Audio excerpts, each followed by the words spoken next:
ലോക്സഭാ തെരഞ്ഞെടുപ്പിന്റെ 5ാം ഘട്ട വോട്ടെടുപ്പ് തുടരുകയാണ്. 1 മണിവരെ 47.53% പോളിംഗ് രേഖപ്പെടുത്തി. അമേഠിയും റായ്ബറേലിയും ഉൾപ്പെടെ 49 മണ്ഡലങ്ങളിലാണ് ഇന്ന് വോട്ടെടുപ്പ് നടക്കുന്നത്. അനിൽ അംബാനി, മായാവതി, പീയൂഷ് ഗോയൽ ഉൾപ്പെടെയുള്ളവർ രാവിലെ തന്നെ വോട്ട് ചെയ്തു. ബൽറാം നെടുങ്ങാടി ഡൽഹിയിൽ നിന്ന് വിവരങ്ങൾ നൽകാറുണ്ട്. ബൽറാം, 5ാം ഘട്ട പോളിംഗ് പുരോഗമിക്കുമ്പോൾ വോട്ടിംഗ് ശതമാനം എത്രത്തോളമുണ്ട്? പ്രമുഖരാരൊക്കെയാണ് വോട്ട് രേഖപ്പെടുത്തിയത്? പോളിംഗ് നിരക്ക് കുറഞ്ഞിരിക്കുകയാണോ?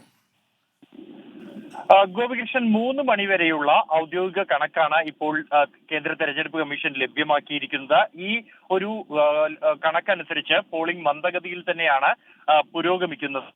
ഇതുവരെ 47.53% പോളിംഗ് ആണ് 3 മണിവരെ രേഖപ്പെടുത്തിയിരിക്കുന്നത്.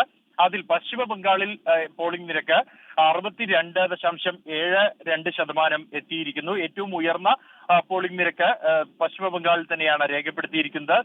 കൂടാതെ ലഡാക്കിലും 61.26% രേഖപ്പെടുത്തിയിട്ടുണ്ട്. ജാർഖണ്ഡിൽ 53.9% രേഖപ്പെടുത്തിയിരിക്കുന്നു. എന്നാൽ ഏറ്റവും കുറവ് പോളിംഗ് നിരക്ക് രേഖപ്പെടുത്തിയിരിക്കുന്നത് മഹാരാഷ്ട്രയിൽ തന്നെയാണ്.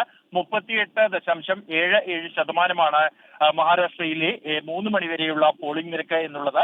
കടുത്ത മത്സരമാണ് ഇന്ത്യ മുന്നണിയും NDAയും തമ്മിൽ മഹാരാഷ്ട്രയിൽ ഇത്തവണ നടക്കുന്നത്. എങ്കിൽ പോലും പോളിംഗ് നിരക്ക് കുറഞ്ഞിരിക്കുന്നു എന്നുള്ളതാണ്. കഴിഞ്ഞ 4 ഘട്ടങ്ങളിലും മഹാരാഷ്ട്രയിൽ സമാനമായ രീതിയിൽ തന്നെ പോളിംഗ് നിരക്ക് മുൻ തവണത്തേക്കാൾ.